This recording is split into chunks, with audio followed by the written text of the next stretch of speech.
magandang hapon. Revelations 2 na tayo, no? Sa ating pag-aaral ng pahayag, andito na tayo sa portion na kinausap ng Panginoon yung pitong iglesia. Well, kagaya ng napag-usapan natin sa introduction, direkta ang pangungusap ng Panginoon dito sa aklat ng Revelations. So si John, ang kinakausap niya para itala ang mga bagay.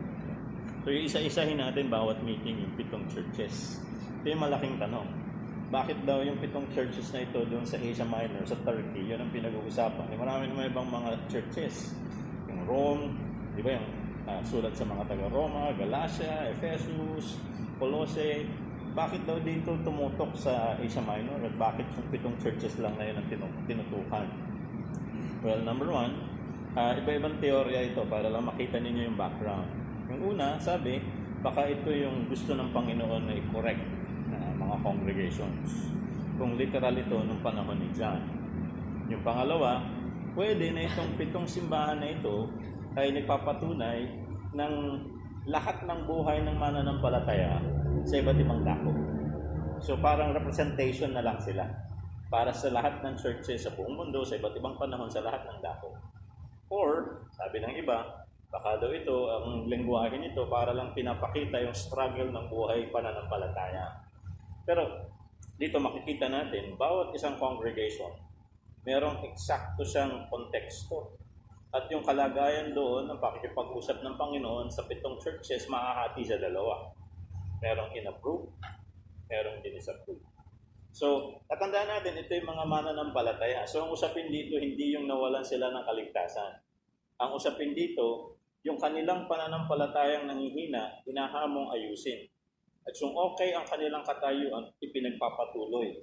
Yun ang challenge bago dumating ang wakas. Kaya nga, very important na pag-aaral ng Revelations as a book. Hindi ka lang pupunta doon sa gera, digmaan, wakas ng lahat ng bagay. Hindi naman yun yung intention lang ng Panginoon. Pag doon ka lang tumingin, matatakot ka eh. Kaya mahalagang tingnan ang bawat kabanata. First chapter, nagpakilala ang Panginoong Jesus. Ako ang Diyos, ako ang tagapagligtas, ako ang hukom. Ang mga sa akin ay mayroong katiyakan. So, ang buong tema nito na nagpakilala ang Panginoon, authority niya, para naman sa mga hinirang niya, assurance. So, yung buong letter is a letter of assurance for believers, para sa mga mananampalataya. So, in chapter 2 and 3, ipapakita kung hindi ayos ang pamumuhay, ilagay sa ayos. Kasi kung siya'y hukom, tapat siyang hukom. Yung dapat sabihin, sasabihin niya ng tahasan. Kung maayos, hindi niya ipagkakait sa iyo yung gantimpala. Pag hindi maayos, hindi rin niya ipagkakait sa iyo ang pagsuwata. So, ipinaayos niya ang takbo ng buhay ng mga mananampalataya. And later on, papakita niya rin yung halaga ng langit. Actually, yung mundo na ito, very minimal lang yung focus eh. Kung bakit lahat pag pinag-uusapan ng Revelations, doon nakatingin. Siguro dahil nandito tayo, gugunawin ito, magkakaroon ng mga digmaan, tayo nagkakaroon ng pangamba na baka abutin natin, o kaya ay maranasan natin, o baka ito na yun, yung mga interpretasyon na gano'n. Pero actually, yung usapin tungkol dito, hindi kasing halaga ng usapin tungkol doon. Kaya yung chapters 4, 5, and 6, ang tutok noon ay isang kalangitan. Bago ipinag-usapan yung tungkol sa mundo. Bakit ganun yung sulat? Kasi nga, ang pinapakita sa atin, kung nasa langit ang trono ng Diyos, ito'y tungtungan lang ng paa niya. Ayun, sabi ba, heaven is my throne, and earth is my footstool. Yung footstool, tungtungan lang ng paa. So, yung concern dito maliit. Ang concern pang langit, yun ang malaki. Bakit? Diyos pinag-uusapan, kaharian niya yung pupuntahan natin. Masyado lang tayong, anong tawag natin dito, mindful dito sa mundong ito. Kasi for the moment, nandito tayo. Pero tingnan natin itong chapter 2. Ang babasahin lang natin ay verses 1 hanggang 7. Dito tayo sa Church of Ephesus. No? Sige, pakibasa. Isulat mo sa akin na iglesia sa Ephesus. Ito ang sasabi na may hawak ng tumutuloy sa kanyang pamahay. Ang tumalakad sa gitna ng itong ginawang ito. Nalalaman ko ang mga ginawa mo, yung mga pagtatagal at pagtatigal,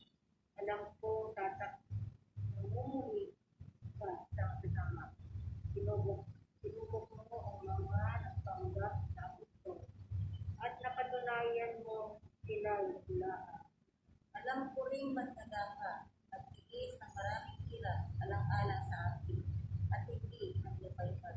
Ngunit ito ang ipinaramdam ko sa inyo, na lalamig ka na sa akin, hindi mo na ako mahal tulad ng dati.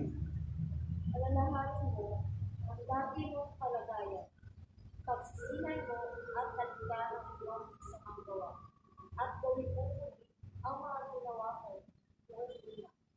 Kapag hindi ka nagsisi, paririyan ako at aalisin ko sa kinalalagyan ang iyong ginawa. Ngunit ito naman ang pagpupuri ko sa iyo. Pinapupuutan mo rin tulad ko na ginagawa ng mga kulay. May pandinig kayo, tingnan ninyo ang sinasabi ng Espiritu sa mga iglesia. Sa magtatagumpay ay ibibigay ko ang karapatang kumain ng bunga ng punong kahoy ng buhay na nasa halamanan ng Diyos. Okay. So, pangunahin, ano ba ang Ephesus? No? Kung pag-uusapan yung Asia Minor dun sa Turkey, major city siya. At kilalang-kilala siya sa kanyang, ang tawagin natin ay komersyo. Usually, pagka maganda ang komersyo ng isang bansa, mataas ang ekonomiya. So, yung kalagayan ng buhay ng tao, ay hinam din. Pero dahil major city siya, dito rin yung mga relihiyon ay prominente. Ang Kristyanismo noon, hindi naman siya yung malaking relihiyon. Usually, ang mga mananampalataya na nagsisimula pa lang na mag-build ng kanilang, tawagin natin, reputasyon. So kung ngayon meron tayong mga mega churches, dati mga small house churches sila. Pero nandoon, no, pinapakita sa lugar ng Ephesus, ang malalaking simbahan doon. Actually, temple ang tawag, yung templo ni Artemis. Isa sa mga Diyos-Diyosan ng mga Romano at mga Griego. So itong mga polytheistic kasi sila, maraming mga Diyos-Diyos ang pinaniniwalaan. At ang isa sa pinaka-popular, si Diana or Artemis, yan, andyan yan. Ang Ephesus, kasi itong 7 churches na ito, merong mga churches na may magandang ginawa, merong hindi magandang nakita ang Panginoon. So, dalawang klase. May mga churches, walang plus points. Lahat negatibo. May mga churches naman, walang negatibo, puro approval. So doon sa pag-aaral natin ng 7 churches, madadaanan natin yan. Pero ang Ephesus, basically yung pagtrato sa 7 churches, ang Ephesus mayroong plus factor at meron ding condemnation. Meron hindi ginawang mainam. So yung unang pinakita dito ay yung salitang angel of the church in Ephesus. Marami nagtatanong, ano kaya ibig sabihin yan? Sa pagtingin ko, marami ang mga representation. Yung ilan, ang sinasabi, posibleng ito yung shepherd. O pag sinabi natin shepherd, ito yung tagapanguna o leader ng kongregasyon. Na siya yung nangangasiwa ng takbo ng church. Isang interpretation yan. Yung pangalawa, posible na ang Panginoon daw ay nagtatalaga ng mga anghel na nagpapangalaga sa kapakanan ng mga churches na yun nga ang kanyang tinutukoy dito, no? Sa anghel ng iglesia ng Efeso. So at least, dalawa ang pinaka-prominenteng pananaw. Ano yung una? Posibleng ito yung nagre-refer sa kanilang tagapanguna o pastor or elder or baka literal na anghel. So, kasi yung lengguwahe dito ay figurative. No? So, kaya ganun yung mga tinitingnan ng mga scholar. Ngayon, yung una, ano ang mga plus factor na makikita natin dito? Sabi ng Panginoon, siya daw ang tagahawak ng 7 bituin. Yung 7 bituin na yun, marahil ang bawat isa ay nagre-represent ng testimony ng bawat church. Kasi usually, ang liwanag ay kasama dun sa idea ng testimony. Di ba yung sinasabi nga ng Panginoon, ang ilawan, hindi mo naman inilalagay tapos tatakpan mo ng mangkok. Ang idea, kinakailangan magliwanag ito. So, nung sinabi niya kayo, ilaw at asin ang sanlibutan, it's the same thing. So, baka dito, yung gamit daw ng word na star ay nagre-represent sa liwanag ng testimony ng congregation. Ang Panginoon ang may hawak niya. So pinapakita niya, siya ang Diyos na in control. Dito sa aklat ng Revelations, dalawang katangian ng Diyos ang laging hina-highlight. Yung omnipotence, ibig sabihin siya ang makapangyarihan sa lahat. And then yung kanyang omniscience, siya ang nakakaalam ng lahat. Kaya nga sabi ko sa inyo kanina, ang katangian ng Diyos dito pinapakita ay authority. At yung isa, ay yung pagiging righteous judge. So napakahalaga ng dalawang aspeto na yun dito. Ngayon, pasok tayo sa sinasabi ng Panginoon sa kanila. Sabi niya, nalalaman ko ang inyong ginawa at ang inyong pagsusumikap at ang inyong pagtsatsaga. Totoo naman. Sa unang bahagi, ang congregation ng Efeso ay makikitaan ng katapatan sa Panginoon. Yung iba, tinitrace nila, malamang sa hindi, ito rin yung Efeso na naitatag ng panahon ni Apostol Pablo, na iniwan niya kay Timoteo, at kinikilala na ang church na ito nung pasimula ay talagang nandoon yung kanilang evangelistic effort, nandoon yung kanilang desire para ang mga kapwa mananampalataya ay tulungan, at nandoon yung kanilang pagnanais na talagang lumago sa kaalaman at pamumuhay sa kalooban ng Diyos. Pero ang buhay Kristiyano kasi natin, merong before at merong after. At yun nga pinapakita. Ang faith o pananampalataya, hindi nga yung pakiramdam. Naalala niyo, usapin natin noon? Kasi minsan ina-associate natin, ang pananampalataya, masarap pakiramdam ko. Hindi, feelings yun. Ang pananampalataya, sabi ng iba, ay experience. Pwede rin. Kasi may naranasan ako. Kine-equate natin doon. Pero ang pananampalataya sa definition ng Bible, nakilala mo ang Panginoon, nagpakilala siya sa iyo, kinilala mo siya, pinaniniwalaan mo siya, ang pangako niyang sasambitin sa iyo ngayon, pinangahawakan mo dahil naniniwala ka sa nagsabi, at pag nagputos siya, susunod ka. Pag yun ang definition ng pananampalataya at hindi pakiramdam, ibig sabihin tuloy-tuloy yan. Sa pakiramdam kasi basta masarap pakiramdam ko, alam ko ang Panginoon nasa akin. Ang ending niyan, dahil nagkaroon ka ng ganong karanasan, yung katapatan hindi na ginagawa hanggang dulo. Kasi feeling lang eh. O kaya pag tinanong kami pananampalataya, basta alam ko na yun. Alam ko. Ano yung alam mo? Iba yung alam mo, inagap mo yan. Iba yung sinasabi ng Panginoon tungkol sa Diyos. Ano ba ang kalooban niya? Ano gusto niya? Ano inuutos niya sa iyong tugunan mo? Kaya ang pananampalataya sa Bible, lalo na, pag nag-refer tayo dun sa Hebrews chapters 11 and 12, nakilala mo ang Diyos, so nagpakilala siya, tinatanggap mo yung kanyang ugnayang binuo sa'yo, dahil nga may tiwala ka sa kanya, yung pangako niya at mga utos niya, ayun ang iyong panuntunan ng paglakad pang buhay. Tuloy-tuloy yun. Kasi ang buhay ng tao may time frame. Okay ngayon? Okay ka ngayon? Pag sinabing ang pananampalataya mo ay dapat maging tapat ka, dapat hanggang doon, okay ka. Maganda man ang sitwasyon, may tiwala ka. Mapanghamon man ang sitwasyon, may tiwala ka. Meaning, talagang doon nakasalalay. Kaya ang word na ginamit dito about faith ay perfection. Ang perfection hindi dahil wala tayong kasalanan, wala tayong pagkukulang, pagkakamali. Meron tayo ng, pag tinignan naman sa original Greek language ng perfection, ang meaning ay maturity. So para ka mag-mature, proseso siya. It takes time. Kaya nga ang pananampalataya dapat ay tuloy-tuloy. So yun yung sinasabi ng Panginoon dito. Alam ko yung simula mo. Maganda ang simula. So at least yun ay plus factor. Ano pa ang kanyang ginawa? Nagtsaga siya at hindi niya sinakyan yung mga masasamang tao. Qualify natin. Ano ba yung masasamang tao sa kategorya na ito sa Efeso? Ang Efeso, dahil ito isang lugar na prominente nga ang yaman at yung templo ni Artemis. Ito ang mga meron dyan. Una, ang nagiging bunga ng yaman, kung hindi pangangalagaan sa kalooban ng Diyos, pwede magdulot na ang tao ay malulong sa iba't ibang uri ng kasalanan. Yung biyayang kanyang tinanggap, ipampopondo niya para sa kasiraan ng kanyang ugnayan sa Diyos. Kaya nga kontra. Kaya sa Bible, ang laging tinuturo about wealth, stewardship. Kinikilala mong Diyos may-ari. Kaya kung anong kalooban niya sa pagpapala sa iyo, doon mo lalakaran yun. Ano ba kalooban sa paggamit ng pera? Number 1, hindi mo gagamitin para gumawa ng masama at magdulot ng kasamaan sa iba.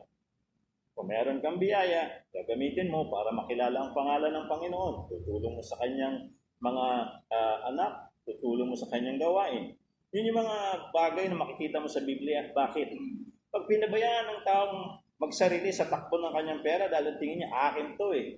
Ako ang nag-ipon nito. Ako ang kumita nito. Ako ang nagtsaga. Kaya ang lahat ng ito ay nasa akin. Maniwala ka sa akin.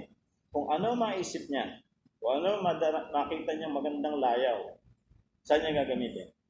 Doon. Kaya ang Efeso, kilalang kilala rin dahil nga sa dami ng mga taong nagkakaroon ng kayamanan, dulot nga ng taas ng antas ng komersyo ng lugar, maraming mga tao ang iba't ibang uri ang bisyo. Ngayon, yung templo ni Artemis, ito pa problema niya. Yung templo na yun, kasama sa pagsamba yung temple prostitutes. So sa kanilang pagsamba kay Artemis bilang fertility god, pumapatol, lalaki, merong babaeng prostitute, ang babae, merong lalaking prostitute. Kasama sa pagsamba nila, yung physical na ugnayan sa mga prostitutes na yan.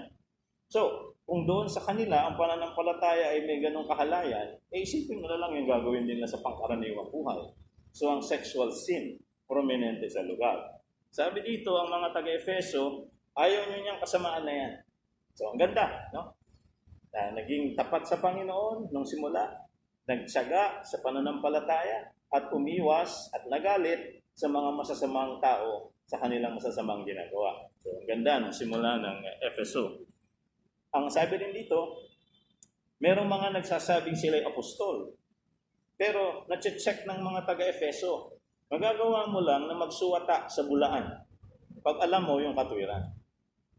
Para mga taga-Berea, di ba, sa Book of Acts, yung mga Bereans, kaya nila nasusuwata kung yung nagtuturo ay nagtuturo ng tama o mali, marunong sila sa panuntunan ng Panginoon. Pag hindi ka marunong sa panuntunan ng Panginoon, madali kang mapasakay sa mga bulaang katuruan. Yan ang nakatotohanan, di ba? Kailan ba yan? Kahapon. May seminar ako ng 2 oras, medyo matagal. Pero yung mga tanungan, paano po yan? Marami po naglipa na ngayon kung ano sinasabi.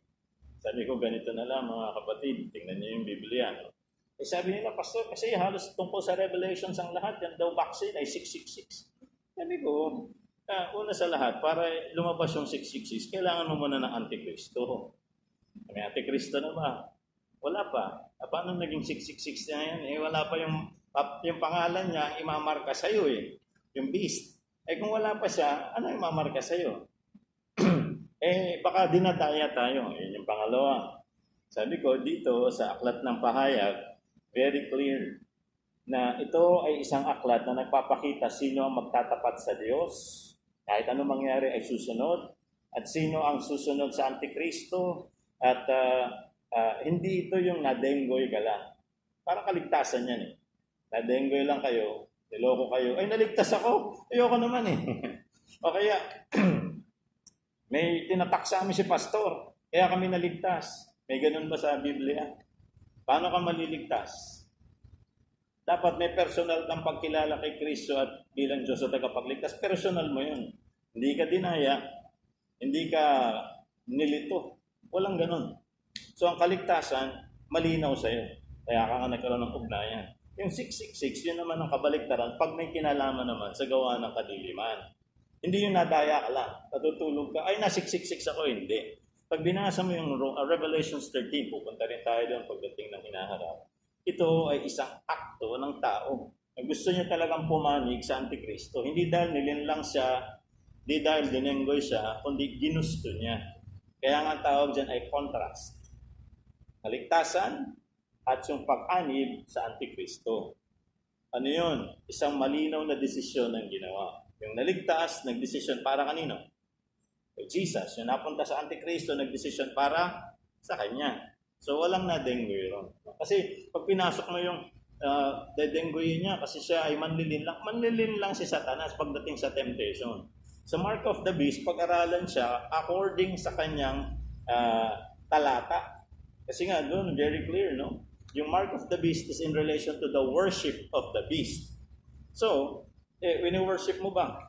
Nung pinakunahan ka? Hindi. Ba't ka nagpabakuna? COVID-19. Walang kinalaman sa worship. Kaya hindi pwedeng isolate mo yun tapos lagyan mo na lang ako ano-anong kwento. Kakalat yun At lahat na lang, pwedeng yun ang mangyari. Di ba? Parang nangyari dati. Bago yung year 2000, Y2K bug naman ang kinatakutan ng mundo. Huwag daw gagamit ng computer, sa Diablo daw yan. Dahil pagka ganyan daw, makukuha ka yung mukha mo. Wala pa naman video cam. Pero yung takot na binuo sa tao, nung Y2K na yun, at pagkatapos pag nag-0-0 na, magra-reset lahat, guguho daw ang takbo ng mundo, at dyan daw lalabas ang ating 2021 na ngayon. Yung Y2K, di na nga natin pinag-uusapan, yung mga nagkwento nun, yung iba doon, buhay pa hanggang, pero ba't di na nila balikan yun? Bakit? Kasi yung haka-haka na tumakot sa maraming tao pero nangyari hindi. Hindi, bakit? Yung computer na noon sinasabi sa Diablo daw, ngayon anong gamit natin para magkita-kita? Di computer. So masama hindi. Yun daw, instrumento ni Satanas, nandun daw ang 666. Di paano tayo ngayon? Ito, gamit ito. Kung gagamitin masama, din talaga ang instrumento magiging masama. Pero kung gagamitin mo sa kabutihan, instrumento ng kabutihan, bakit walang moralidad yung gamit na ito? Ibig sabihin, ito ay isang tool. No? Parang martilyo yan. Pag ang martilyo ay ginawa, ang layunin ay, pero pagka mayroong taong sira ang ulo, ang gagamitin niya para manakit ng iba ay nagiging sandata. So, pero hindi kasalanan ng martilyo. Parang ganun din ito. So, kailangan natin makita yung, kasi yun nga sinasabi dito, no? Very important yung pagkaunawa. No? Ano ba yung sinasabi ng mga talatang ito? So, yung mga panahong yun, usong-uso rin ang bulaang mga apostol.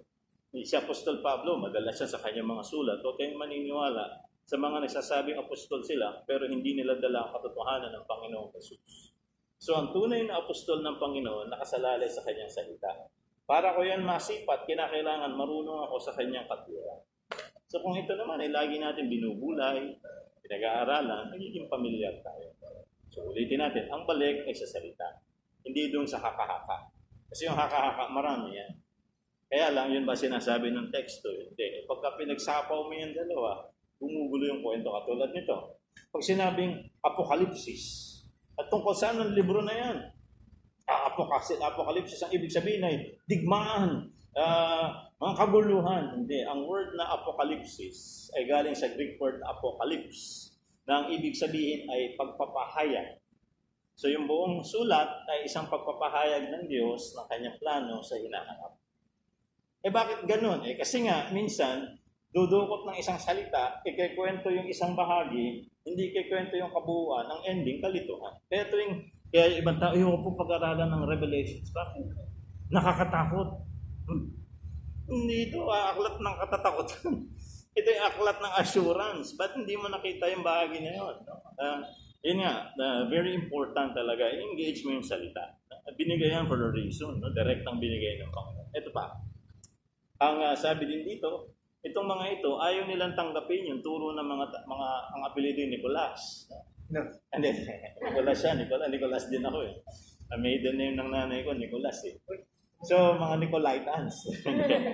Ang mga Nicolaitans, seemingly, ay mga tagapagturo rin ng mga katwiran kaliwa sa itinuturo ng Panginoong Jesus. Pati yun, hindi nila pinayagang pumasok sa kanila. Kaya yan nagkaroon ng special na pagbanggit. Mukhang ang nangyari dito, yung mga Nicolaitans, efektibo sa panlilinlang sa iba't ibang mga kongregasyon. Merong nakinig at tinanggap yung kanilang katuruan at sumama, naniwala. Pero itong mga taga-Efeso, hindi. So, hindi lang sila maalam, matibay din sila sa paninindigan. Noon, tatandaan natin, ang pananampalataya hindi lang isang episode sa buhay mo, sa buong kasaysayan mo. Ang pananampalataya na nagkaroon ka ng ugnayan sa Panginoon, tuloy-tuloy mo yung pinaiiral sa buhay mo hanggang sa huling panahon ng iyong buhay. Nagtitiwala ka o nananampalataya sa Panginoon. Kaya nga, ang word na faith, pananampalataya, ang root word ng salitang faithful. Nakuha niya yun. Yung faithful ay tapat. Ang faith ay pananampalataya. Ang faithful na tao ay talagang sumusunod at gumagawa sa kalooban ng Diyos. Sa spiritual na pag-uusap, yun ang kanyang ibig sabihin. Ngayon, so tapos na yung positive, tingnan natin yung negative. Sabi ng Panginoon, ito naman, ang kanyang hindi nagugustuhan sa kanila. No? Ang sabi dito, you have forsaken the love you had at first. Ang punto ng Panginoong Diyos na ang buhay nila sa pananampalataya dati, mataas ang antas. Ang paglilingkod. Nabanggit na lahat kanina. Ang kanilang pahalaga sa Diyos, priority. Pero ito nga rin, sinasabi rin ito sa parabola ng Panginoon dun sa mga seeds, di ba? Yung parable of the sower. May mga bagay na pwedeng uminis o siguro mapanghina ang iyong pananampalataya. Ano isa doon? Yung kalayawan ng mundo. So, nasa palibot nila yan, meron din silang kapasidad. Nung una, alam nila gagawin. Malamang sa hindi, Nagkaroon na rin sila ng pagtingin na itong mga bagay na ito, gusto na rin nilang patulan. So, unti-unti. No? Ito yung sinasabi. Delikado talaga ang salitang kompromiso. Okay yan kung nag-aaway yung dalawang partido, nagkokompromiso.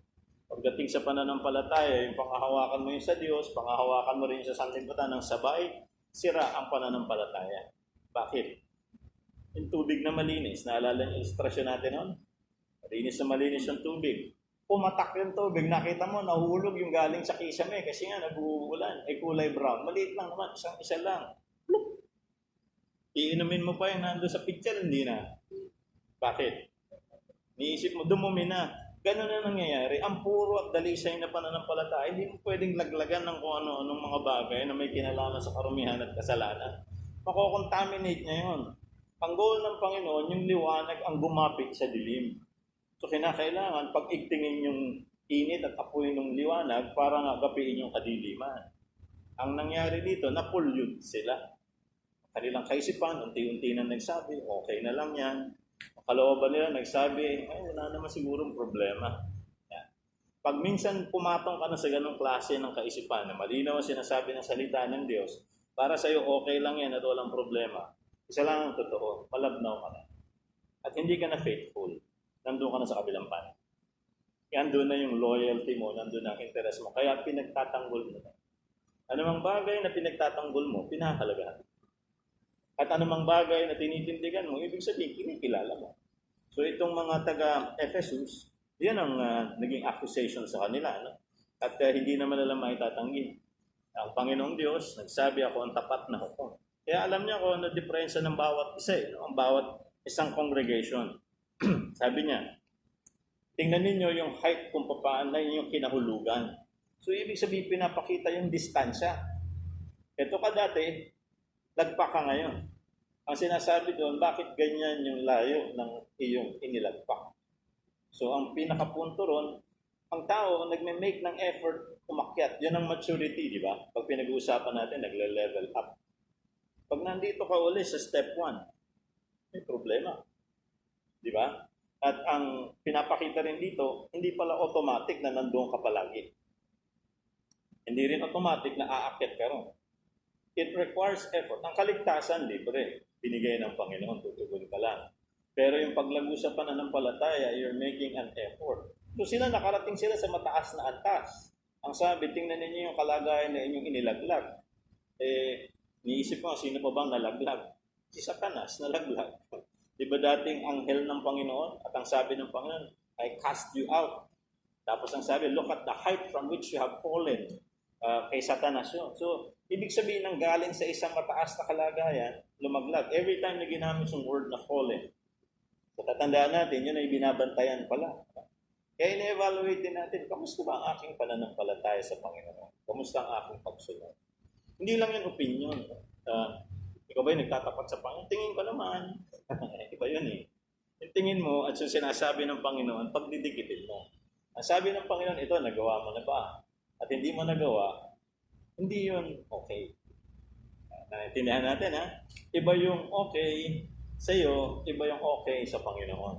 Pag panampalataya ang pinag-uusapan, hindi yung iyo at akin ang pinag-uusapan dyan. Pinag-uusapan dyan, ano yung pinagagawa at inaasahan ng Panginoon sa atin. So, ang magandang ibinigay na hamon ng Panginoon dito sa kanila, repent, no? And do the things you did at first. So, ang dito is repentance. Ito, dapat linawin. Ang repentance sa Kristyanismo is more than saying sorry. Kasi sa atin, pag sinabing sorry na, okay na eh. Sa Panginoon, hindi ganon. Hindi yan, nagsabi ka ng sorry. Sa tao yan. Yung pag kami nagsabing sorry, naalok ka na. Nabasa ka bang sorry sa Biblia? Ang word lagi dito ay repentance. Ang repentance is a process. Hinintuan mo yung bagay na mali. Na-realize mo na mali.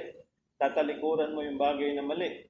Dahil ngayon gusto mo nang harapin ang Diyos at gusto mo nang nasa likod mo ito. Gagawin mo ang lahat para patuloy na lumago ka at maging maayos ka sa Panginoon. Para ito nalayuan mo na. Pag hindi nangyari yun, yung sorry mo ay hindi okay. Bakit? Pwede ka magsabing, sorry Lord, ngayong gabi, bukas na umaga, balik sa dating gawin. Hindi yun repentance. Manipulasyon tawag. Hindi mo manipula ang Diyos. Hindi siya gano'n. No? Alam niya ang motibo, alam niya ang pangloob ng mga layunin, alam niya ang ikinikilos at yung ginagalaw natin. So, very important yung mga realities na yan. So, ang sabi din dito, no? Pag hindi mo yan ginawa, I will remove your lampstand. Yung lampstand ay tungtungan ng ilaw. Marami nag-iisip, ano ba yun? Sabi ng Panginoon, pagka hindi ka naging effective, parang merong pinapakita ang Panginoon na mawi-withhold sa'yo. Akala ng iba, ay, tatanggalin yung pananampalataya. Hindi. Tatanggalin yung kanyang, anong tawag natin dito? Yung kanyang role. Mawawalan ka ng papel. Bakit? Isa sa mga mawawala sa'yo is, number one, yung iyong, kasi parang, alam mo yung salita na ang magkakahiya sa akin dito sa lupa, ay kahihiya ko rin sa harapan ng aking Ama sa langit. Parang isa sa mga bagay na mangyayari sa'yo dito, yung iyong effectivity ng witness, mawawala. Mawawala rin ng saysay lahat ng iyong mga efforts. Bakit? Minsan may kaisipan ng tao, dahil may ginagawa naman ako, dapat ang Panginoon masaya na sa akin. Sample, offering. Magbibigay naman ako kaya ang Panginoon, alam ko okay. Kahit naman magbigay ka ng offering, actually, kaya ka nagbigay ng offering kasi nga, pinagpala ka na. Ang akala ng iba, kaya ka magbibigay ng offering para may makuha, mali eh. Ang pagbibigay ng tithes and offering, kasi pinagpala ka nga, kaya ka nga nagsasabi, Panginoon, salamat, nagbabalik po ako sa inyo. Yun eh. May nangyari na muna, kaya ka gumawa ng hakbangin na ito. Yung iba, pagka halimbawa, nag-offering na gano'n, nang iniisip nyo na, dahil nagbigay na ako ng offering, okay na ako sa Panginoon. Hindi gano'n. Isa lang ito sa mga obligasyon mo sa Kanya. Baka dito sa aspeto na ito, okay ka. Ang tanong, asan yung ibang aspeto? Isa niya lang yan. Pwedeng gano'n. Pag sinabi ng Panginoon, ito'y para sa lahat ng mananampalataya, included tayong lahat. Kaya mas malaki offering mo sa akin, kaya mas maliit. Hindi yun ang usapan. Ang offering by percentage yan. Kasi tinitingnan ng Panginoong Diyos kung paano ka nakatanggap ng material na biyaya sa porsyentong yun, pare-pareho tayo magbabalik sa Kanya. At yun ay sukatan ng ating pagsunod at pagkilala. Pero, hindi yan bayad para exempted ka sa ibang gawain. Ulitin ko hindi yan bayad para exempted ka sa ibang gawain. Akala kasi na iba suhol. Malaki binigay ko, Panginoon siguro sila na lang dyan. Ano gagawin mo? Yan ang malaking tanong. Dahil lahat tayo ay steward, lahat tayo instrumento ng Diyos, lahat tayo ay servants of Christ. So malaking tanong, kung hindi ka gagawa, ano gagawin mo? Porque ba nagbigay ka nito, servant of Christ ka na? Hindi yan sukatan ng service. Isa lang yan sa mga patunay ng iyong pagsunod sa aspect ng stewardship. Paano yung service? Kasama yun Hindi mo pwede pagputol-putulin at sabihin mo okay na. Yun nga sinasabi ko sa inyo. Ang pananampalatayang Kristiyano hindi binabalidate ng tao. Ang nagbabalidate nito yung Panginoon. Kung sa ibang religion, gano'n ang style. Basta okay sa'yo, okay na ang Diyos sa'yo. Hindi gano'n.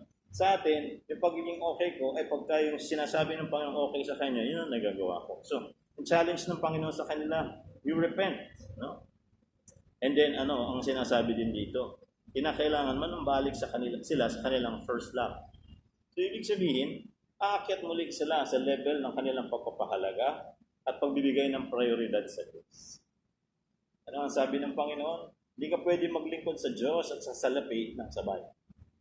Mamahalin mo ang isa at pamumuhian mo ang isa. Seemingly, sa mga taga-Efeso, yun ang nangyari.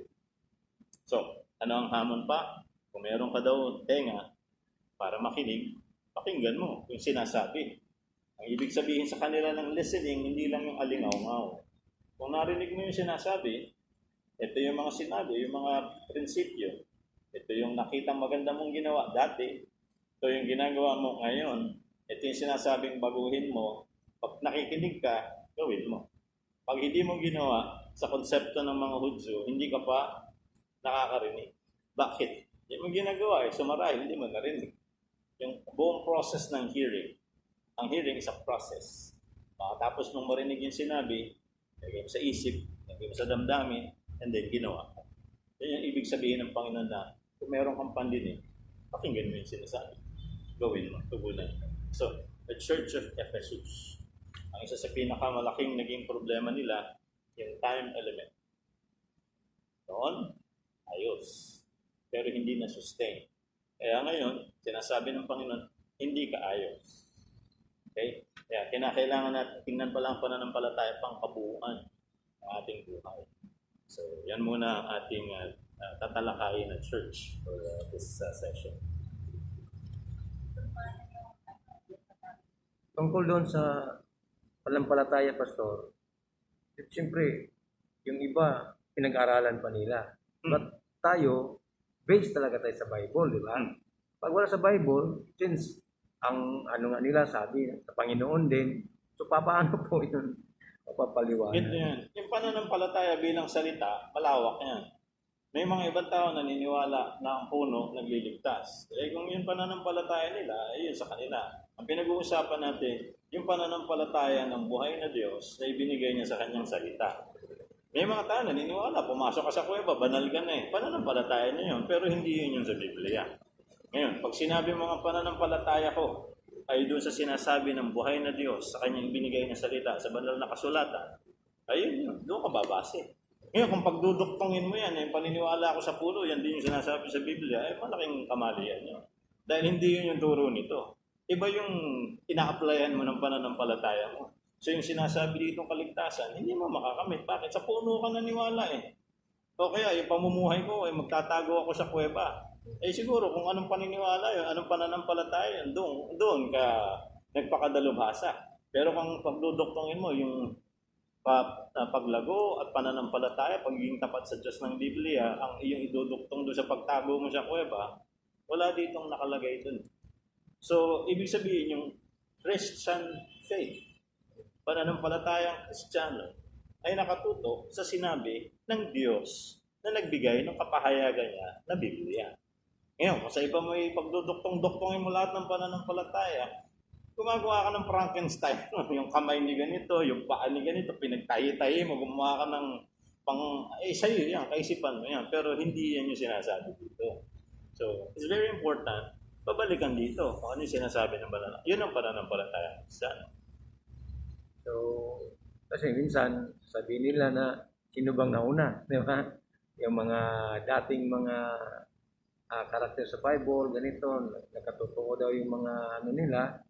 Kaya ito yung tamang panampalataya. Yung karakter ng Bible, yung consistent siya sa sinasabi nito. Kahit nauna pa sila o nahuli sila, yun nga yung punto sa Hebreo 11. Na yung ginawa ng mga taong nanampalataya noon, pagkilos ng Diyos. Na yung kanilang ginawang pagsunod sa kalooban ng Diyos noon, ay gagawin din natin ngayon, pareho lang ang panuntunan. So, ibig sabihin, hindi dahil nauna siya, nandito tayo sa likuran, ang punto ng Panginoon, yan ang panuntunan ko sa lahat nung inihayag ko ang kalooban ko. Lahat kayo, ganito ang sukatan ko riyan. Walang exempted, walang excluded. Kung iyan ang iyong kikilalanin, may approval ka. Kung hindi yan ang iyong kikilalanin, eh in the first place, hindi ka kabali doon. Hindi mo kinikilala eh. So hindi yun yung panuntunan na